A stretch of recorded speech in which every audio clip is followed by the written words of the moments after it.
Deep in the Himalayas, a twin-engine turboprop cuts through a gorge at cruising speed. An intense fog sweeps across the terrain. The visibility collapses to zero. The captain can no longer see beyond the windscreen. The GPWS warning has been screaming for the past 4 minutes.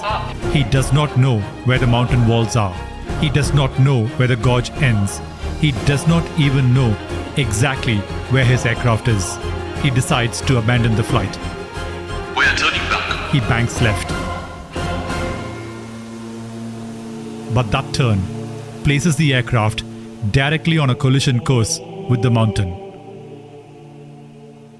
This is Tara Air Flight 193. Welcome to Pokhara Airport in Nepal. It's the 24th of February 2016 at 7:30 in the morning. At the gate, 20 passengers and 3 crew board Tara Air 193, a small DHC-6 Twin Otter, to a small town nearby called Jomsom. This plane is brand new.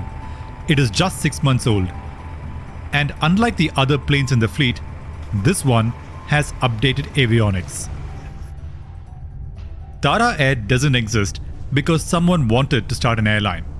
It exists because of a crash. Back in 2008, its parent company Yeti Airlines lost a plane at Lukla, one of the most dangerous airports in the world. The investigation found that Yeti management had pressured their crew to fly despite serious weather concerns, and the fallout was enormous. A year later, in 2009, Yeti Airlines rebranded its entire mountain operations. It was the same planes, the same routes, the same crew, just a different name: Tara Air. The same culture that brought down the Yeti airline flight is still there. It is just a different name on the tail. Today, in the left seat, is a 53-year-old captain with over 27 years of experience and more than 20,000 total flight hours. He knows this aircraft type and this route like the back of his hand. And to his right is a young 29-year-old co-pilot. He just has 716 hours of total flight time against his name, with only 14 hours on this type. He received a stripe rating just 6 weeks ago. Today, the first officer is the pilot flying, and the captain will be monitoring. This is Pokhara over here, and here in the middle of this gorge is Jomsom, just 68 kilometers to the northwest. By road, that journey takes 6 to 8 hours through the mountain tracks. But by air, it is just 20 minutes. After takeoff, the plane will fly northwest, past waypoints at Ghorepani and Tatopani. It will then turn right into the gorge carved by the Kali Gandaki river, threading between these colossal mountains before landing at Jomsom. It's a beautiful route on a clear day. Today is not a clear day. This morning, the whole of Nepal is covered by a thick cloud cover and the visibility is poor. The DHC-6 Twin Otter is a lightweight aircraft and it is not powerful enough to fly above the clouds and the mountains. They'll have to fly inside the gorge and the canyon and be absolutely careful not to hit the terrain. And because of this, Nepal aviation authorities require that the entire flight be conducted under visual flight rules. Unless the crew can visually see where they are going, they are not permitted to fly. It's now 7:40 in the morning. The passengers and crew are ready to depart. The first officer calls Pokhara Tower. Pokhara Tower, Tara 193. Can I have the weather for Jomsom, please? The weather report that comes back isn't encouraging. The visibility at Jomsom is poor, and the cloud base is low. And the route, especially over the gorge, is in instrument conditions. Also, their alternate airport at Bairavaha is closed due to bad weather. You are allowed to fly without a working alternate airport only if one of these conditions are true. 1. You are confident that you will be in visual conditions throughout the flight. Today, that is not the case. Number 2. There are more than one runways at your destination airport, with at least one of them having an instrument approach. Jomsom has a single visual-only runway, so this condition is not satisfied either. And number 3, the destination airport is isolated. Jomsom Airport is not an isolated airport. So, to fly or not to fly? That is the question.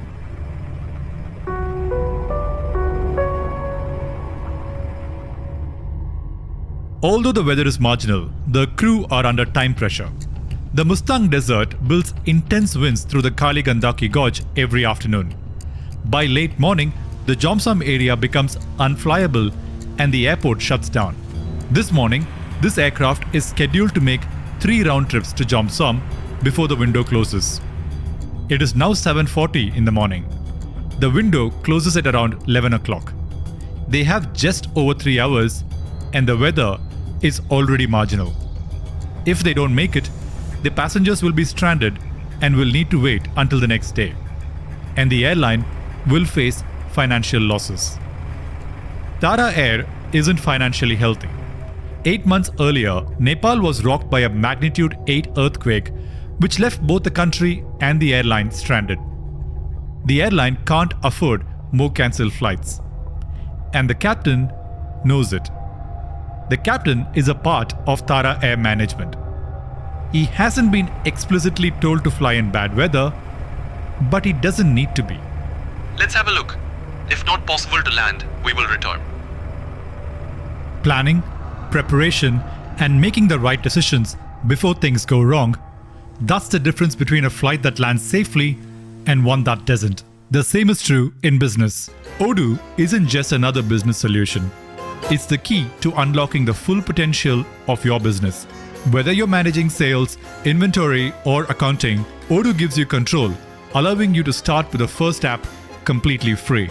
And here at Wings, we built our own website using Odoo's web app. Simple, seamless, and efficient.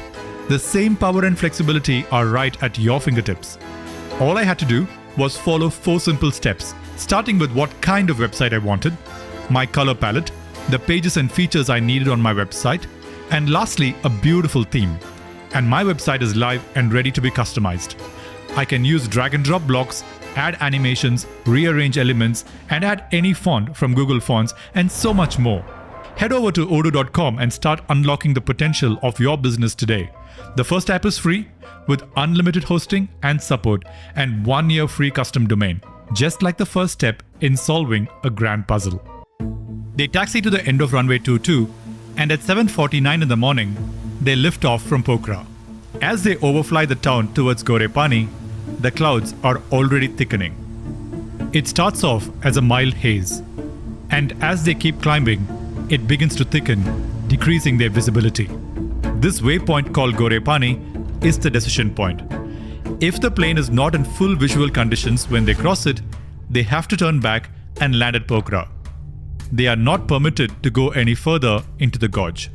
They are now 5 minutes away from Ghorepani. On the ground at Pokhara, another plane is preparing to take off. Because the weather in this region can change drastically within minutes, pilots routinely talk to other planes in the air to get an instantaneous weather update. This plane calls out to the Tara Air captain asking for a weather report. Interestingly, Radio Nepal, a local radio station, is broadcasting music on the Pokhara tower frequency.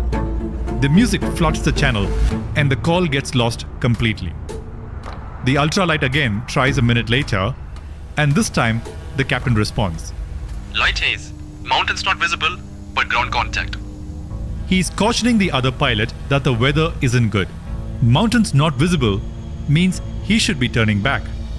But he continues flying into the gorge. It's also worth noting that just the previous day, these 2 pilots flew this exact same aircraft in this exact same weather condition and landed safely in Jomsom against the rules. There is a tendency amongst the Tara Air crew to fly even if the weather is inclement. The clouds are thicker today. Keep climbing to 12,500 feet. It might clear up higher. Yes, Captain. The plane is now at Ghorepani. The weather has not cleared, and they cross the waypoint at 11,400 feet. They are still inside the clouds. This is the turnaround point. Let's just go all the way to Tatopani and then we'll decide to continue or divert. Tatopani is a waypoint further into the gorge from Ghorepani. The captain has decided to break the rules. From his tone, it sounds like something he has routinely done before. The first officer doesn't object. He has 716 hours, the captain has 20,000. He is new to the airline, the captain is a part of management. There is only one voice in this cockpit. Stay between the cloud layers. If we are not visual at Tatopani, we'll turn right and head back to Pokhara. Is it raining on your side? Negative, Captain. No visuals. Okay, we'll see and decide. Just at this time, as the plane is between Ghorepani and Tatopani, GPWS warnings start blaring inside the cockpit. Terrain, pull up. They are very close to the mountains nearby, but they cannot see them. In this region, because the mountains are so close, the GPWS alarm goes off even on normal days, on flights where there is no danger at all. And over many years of hearing the GPWS give them false warnings, the captain has gotten into the habit of ignoring these warnings as a nuisance. Okay, I see the ground. The plane is now crossing Tatopani, and for a second, he says that he can see the ground. But in reality, the plane is at 11,500 feet, completely surrounded by clouds. The ground should not be visible from here. What the captain thinks is the ground is instead a shadow of the cloud. The captain's mind is desperately looking for something familiar, and he begins seeing what he wants to see. But now that he believes that he has seen the ground, he decides that that satisfies the visual flying rules, and so they decide to proceed towards Jomsom without turning back. The captain instructs the first officer to begin a shallow descent towards what he thinks is the ground. And the inexperienced first officer obliges. This region between Ghorepani and Leyte is one of the most dangerous areas on this route. This is the entrance to the gorge, where the mountains converge very close to you. And second, just at this place, there is a VHF communication dead zone. There is a gap in the radio coverage, and neither Pokhara Airport nor Jomsom Airport can reach the plane. They are completely alone. Whatever happens next, happens in silence. They keep descending towards nothingness. The plane crosses 10,700 feet in altitude. The captain then says something curious. Okay, turn left. The actual track to Jomsom is on our left. The captain thinks that they have drifted right, and that the actual track is to their left. This is where the actual track to Jomsom is. This is where the captain thinks they are. But unknown to anyone, this is where they actually are. From the time the plane departed Pokhara, the crew had been gradually turning left to avoid cloud buildups. But with no visual references, the captain loses his spatial awareness and doesn't realize just how far left they have drifted. This plane, being brand new, has updated avionics, which the crew hasn't familiarized themselves with. They have incorrectly read the track and heading data and have assumed that they have drifted to the right instead of to the left. Terrain. Don't worry about it. In an attempt to correct their track, they turn slightly left. But this correction worsens their position. It ends up placing their plane closer to the mountain walls on the left. Basing his estimates solely on the amount of time that has passed since they crossed Tatopani, the captain declares, I think we're now at landslide. the truth is, they are nowhere near landslide. Since they are about to enter the narrow part of the gorge, and due to the poor weather, and given the first officer's lack of experience, the captain decides to fly this section. And although he thinks that he has reached landslide, he's not able to make out any visual cues, and he's not sure how far away from the mountain faces he is. The captain begins to visibly worry. And so, he starts searching. He first banks the plane to the left, and then to the right. He's looking desperately for anything that he recognizes. A landmark, a peak, a break in the clouds, anything. He flies for a further 30 seconds. But not being able to locate any visual cues, he decides to give up.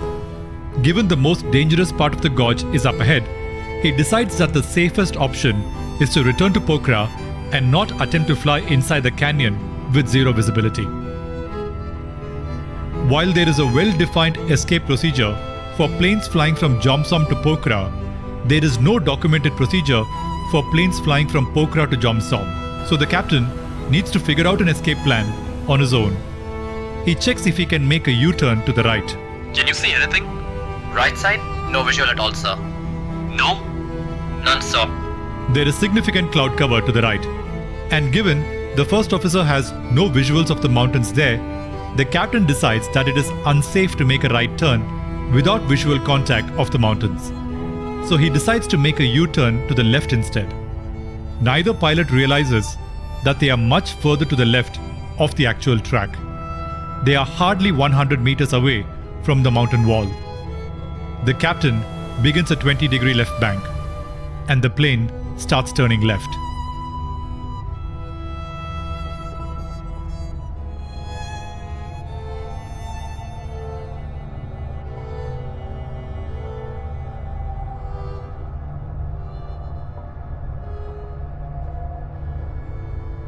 The wreckage comes to rest at 10,982 feet, 77 meters from the first impact point.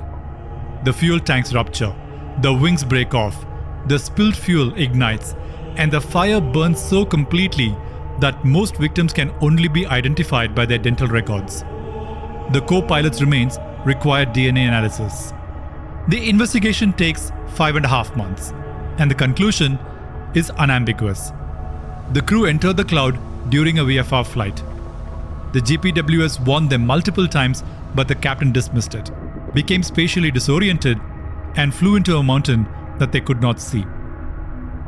Following the crash, investigators found that although the accident aircraft had a functioning TAWS installed, the crew had never been properly trained to respond to its warnings.